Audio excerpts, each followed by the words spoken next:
बंसी की धुन पर सबके दुख हरता है। आज अपना कन्हैया बड़े चमत्कार करता है। नमस्कार दोस्तों। क्या हुआ जब द्वारकाधीश मंदिर में एक पंडित ने किया छोटी सी भूल। जी हाँ दोस्तों, यह घटना द्वारकाधीश मंदिर के पुजारी के साथ घटित हुई थी।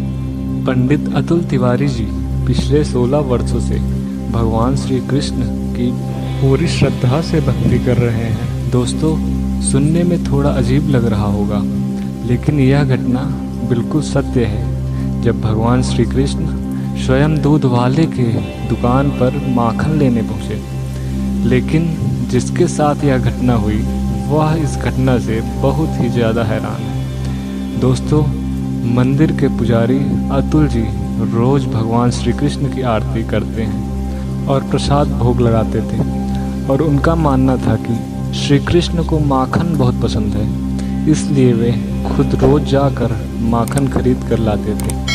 आरती के बाद सारा प्रसाद बांट देते थे, लेकिन माखन को श्री कृष्ण के सामने ही रखा रहने देते थे, और रोज़ सुबह देखते थे कि भगवान श्री कृष्ण के मुख पर थोड़ा सा माखन लगा रहता था। ऐसा वे हमेशा करते थे, लेकिन जन्माष्टमी के एक दिन पहले ही मंदिर को सजाने में व्यस्तता ज़्यादा होने के कारण वे माखन लाना भूल गए और जल्दी जल्दी आरती करके फिर मंदिर को सजाने में व्यस्त हो गए। दूध वाले भैया की दुकान अभी तक खुली ही थी, लेकिन जैसे ही दूध वाले भैया दुकान बंद करके जाने ही वाले थे, उतने में ही लगभग 10 या 12 वर्ष का बच्चा उनके पास आता है और उनसे माखन मांगते हैं। दूध वाले भैया बोलते हैं कि पैसे लाओ और माखन ले जाओ। वो बच्चा अपनी अंगूठी निकालकर तुरंत ही दे देता है और बोलता है कि अभी थोड़ी ही देर में मेरे पापा आएंगे और पैसे देकर ये अंगूठी ले जाएंगे। उसके बाद वो तुरंत ही माखन उन्हें दे देते हैं और तुरंत ही वो बच्चा माखन लेकर चला जाता है। पुजारी जी सोने ही वाले थे, तो उन्हें याद आया कि वो तो आज भगवान श्री कृष्ण को माखन तो चढ़ाया ही नहीं। फिर सोचते हैं कि अब तो दुकान भी बंद हो गई होगी। जन्माष्टमी का दिन था और सुबह जैसे ही वो मंदिर पहुंचते हैं और देखते हैं कि रोज़ की तरह उस दिन भी कान्हा जी के मुख पर माखन लगा हुआ था। ये देखकर वो बहुत हैरान हो गए, क्योंकि उन्होंने तो माखन चढ़ाया ही नहीं था।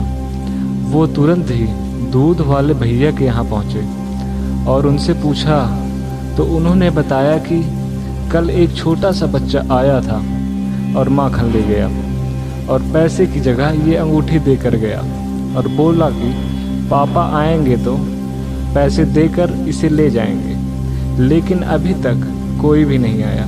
अब पुजारी जी सब समझ गए थे और उन्होंने दूध वाले भैया को पैसे देकर बताया कि यह अंगूठी श्री कृष्ण भगवान की है, और फिर वे तुरंत ही उनसे अंगूठी लेकर श्री कृष्ण को पहना देते हैं। उसके बाद पुजारी जी भगवान श्री कृष्ण से क्षमा मांगी। दोस्तों, इसी तरह से भगवान आज भी हर समय लीला करते हैं।